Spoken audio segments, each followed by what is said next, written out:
What was hugely hyped up but flopped? Have you forgotten about the Segway already? It was hyped up to change the world. It truly did. The world of mall guards, that is. Plot blot. 3D TVs. I worked at Best Buy at the height of the 3D TV models.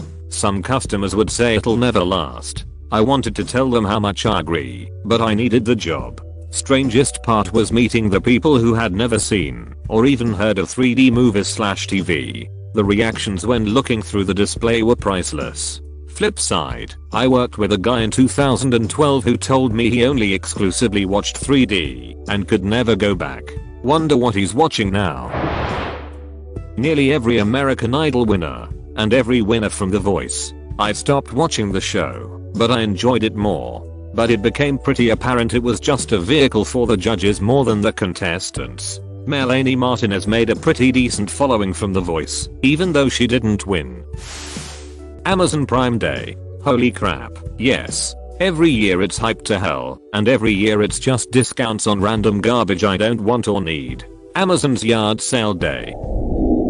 Google Plus, although maybe I just saw a stronger hype, because I know a few people who work for Google. Remember Google Wave? And Google Bus? Google Wave was basically Discord too early.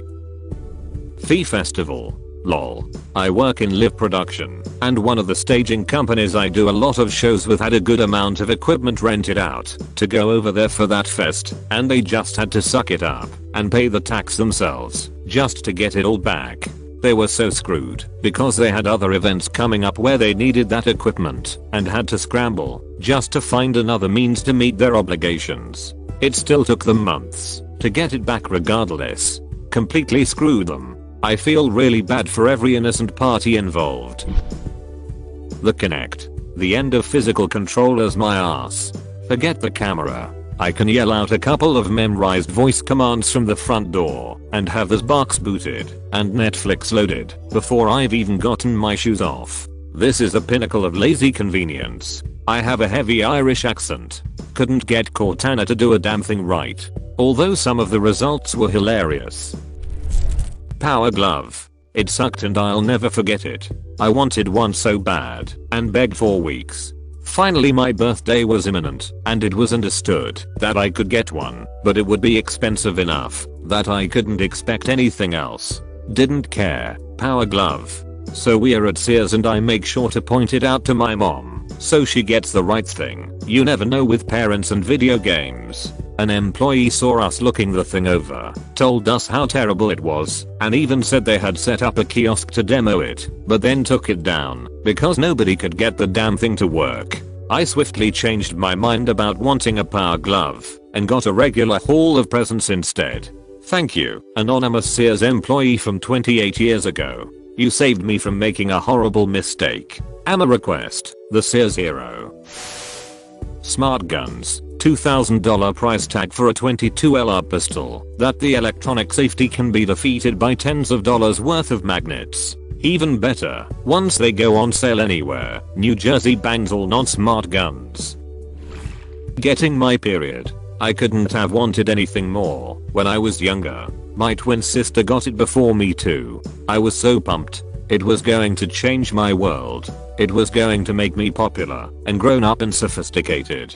I was so hyped by all the tampon commercials and all the girls who started to carry purses. That was a surefire sign that you got your period. I'm writing this laying in a ball with a heating pad. I'm 39. This crap sucks and has always sucked. I was duped. Oh man. Back in my day, all my friends passed around "Are you there, God? It's me, Margaret." And we would pretty much have daily check-ins to see if anyone else got this. It was like a race to be grown up. Now, I'm done having kids, and quite honestly just tired of the whole bleeding out the vac every 28 days for 5 days. It's a massive buzzkill, inconvenience, and yeah, just over it. Bill Nye's new show. Completely agree. I could not make it through even a full episode. All the OOOs and AAH's apostrophe over simply pulling out a thermometer made me cringe. The obviously political slant, which should be totally absent from a science show, and the fact that it was for adults, but seemed to constantly insult the intelligence of everyone with more than a grade school education. My list of complaints could go on, and I only watched for about 15 minutes. I couldn't watch it either. In the first episode, Bill came off as kind of pedantic and condescending. It's too bad, because I was really excited for this show. I wish they would do a Beakman's World reboot. I would watch the heck out of that. Ouya. Never understood why this was so hyped. I saw it as play Android games with a controller on your TV and still can't figure out why people were so insanely hyped for it. Were there promises I'm missing? I think it's because it was one of the first really big Kickstarter projects. They had only just hit 1 million in pledges on a single project earlier in the year. All the consoles were at the end of their life cycles. Wii U being released later that year, Xbox One and PS4 late 2013, and here comes this little guy talking big, saying for a fraction of the price you can get what sounded like a full console that was more than just a console. It was open platform and Android. So I have a $130 paperweight now. I keep telling myself that I'll root it and turn it into a media center/emu box, but I haven't gotten around to it. The metric system in the US in the 70s. 4th grade they told us that we the kids of the future who were going to use the metric system in our classes from here on. They showed us the film strips and distributed special rulers without inch marks, and all our math class that year was metric system themed. It seems to me that the adults and teachers were the ones who couldn't grasp the concept of the metric system and abandoned it the next year. The reason metric failed in the US isn't because people couldn't handle it, it's that it was approached in a lazy way. When metric was introduced it was almost entirely alongside imperial units and with no designated end date for when the imperial units would be removed. So people did what was easiest, didn't adjust, and then people got bored of pretending to push metric and stopped. It's the same reason dollar coins always flop in the US. We don't stop printing dollar bills. If you give people only one option they'll adapt. If you permit them to keep doing what they've always done it's insane to expect a change. TL. Doctor, it's not about an inability, it's about humans being lazy and the approach being inherently flawed. Amazon Fire Phone. They have tried to erase that thing's existence from the internet, and I'm pretty sure all the people that worked on that team have been shipped to Antarctica. At least part of the problem has to be that they were only available on one network, I think AT&T.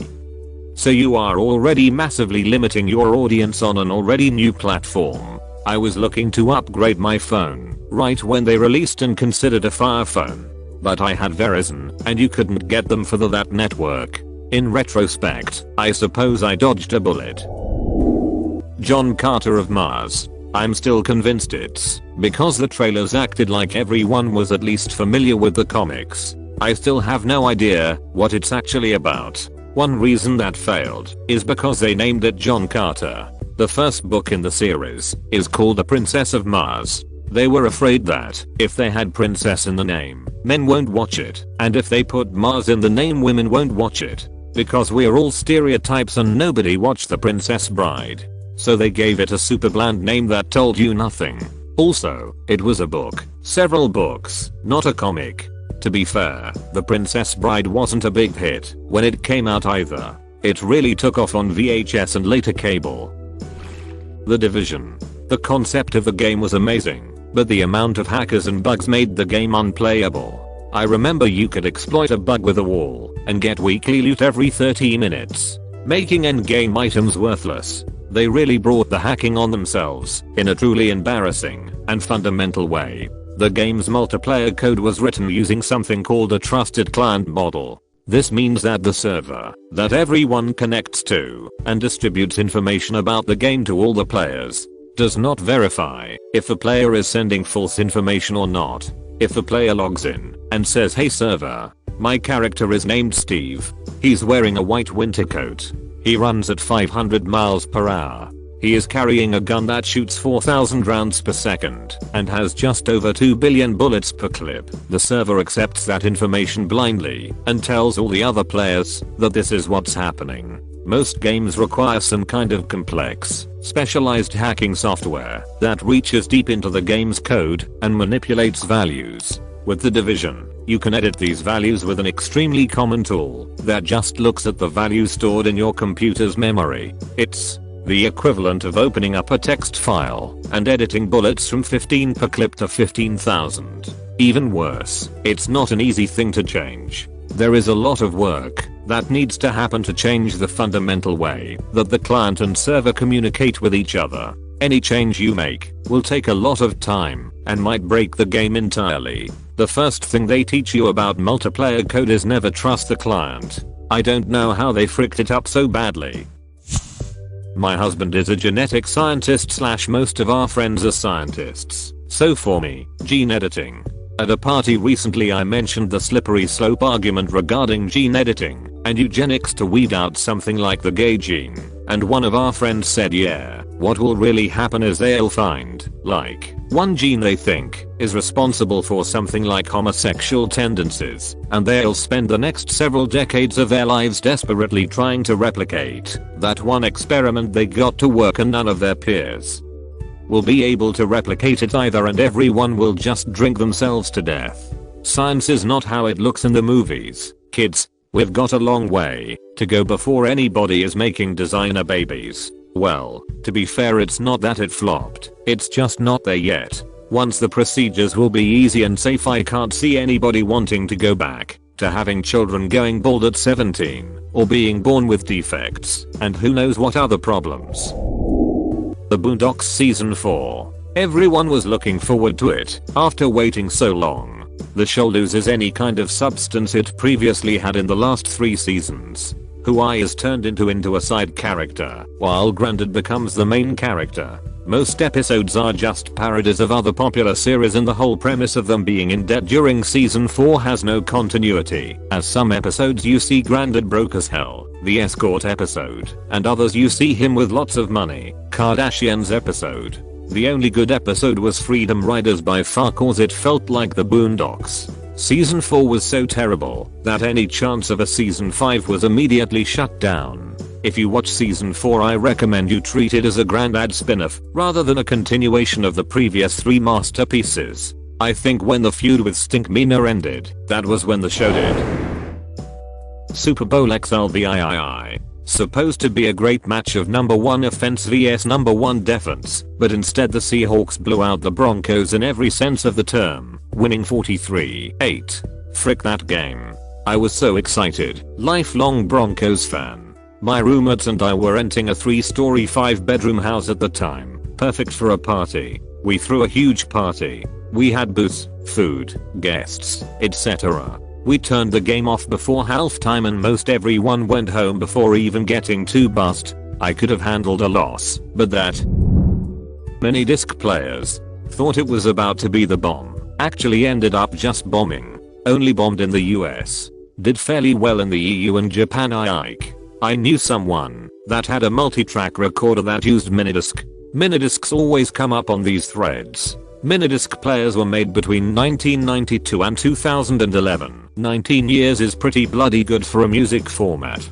Just because it wasn't a success in the US doesn't make it a flop. For Honor. Really promising hype. Third-person swordplay game, stellar graphics and a good multiplayer. Awesome. But one problem. Peer-to-peer servers. Look, the Nintendo Switch can only just do it with its cartoon graphics. What the hell makes you think your AAA next-gen graphics do peer-to-peer? User base dropped like a corpse. I had it still installed as a reminder, but I had to uninstall it for space for better games. Just remove your internet cable for 2 seconds and kill the enemy during the time he freezes.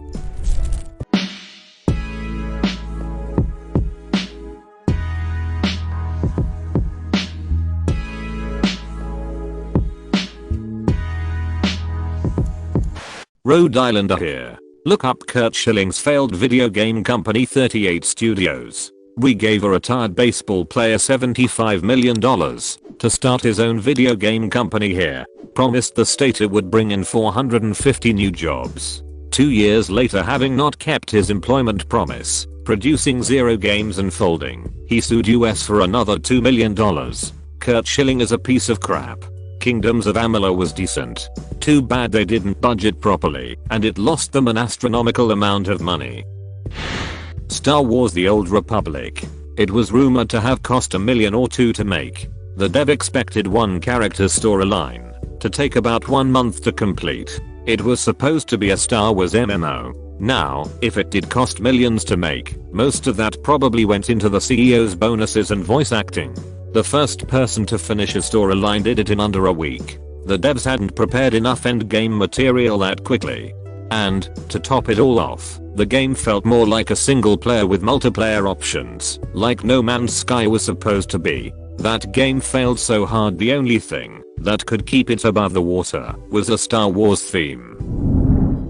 For food/drink, two things come to mind: New Coke and the Arch Deluxe. New Coke, in the 80s, with Coke lagging in sales behind Pepsi, Coke executives concluded people were bored with Coke's flavor. So they created a new one with a tremendous advertising campaign, some with Bill Cosby, touting New Coke. It was the talk of the town, man. But here's the thing, they stopped production on old Coke. It would be only New Coke from then on. And guess what? People didn't like the taste of New Coke that much. It was just okay. With no more old Coke to have, there was a huge backlash. Yeah, Coke was losing to Pepsi, but executives didn't realize Coke was part of American culture. They quickly brought back old Coke, calling it Coke Classic, and New Coke faded into oblivion. You might have seen cans or bottles reading Coke Classic in your lifetime. They only stopped printing Classic like 5-10 years ago. Arch Deluxe. Research at McDonald's found that their franchise was, perceived as not being adult enough. Who the frick cares? Half the population is addicted to Big Macs. So they created 3 new sandwiches, led by the Arch Deluxe, meant to cater to adults. They started a huge ad campaign touting how adult McDonald's has become, including a stupid goddamn commercial where a kid sees the Arch Deluxe and is disgusted by it. How is that a good idea? Those commercials were everywhere in 1996. So much hype. And Arch Deluxe flopped hard. It was really expensive for a burger and the executives behind its creation kicked to the curb.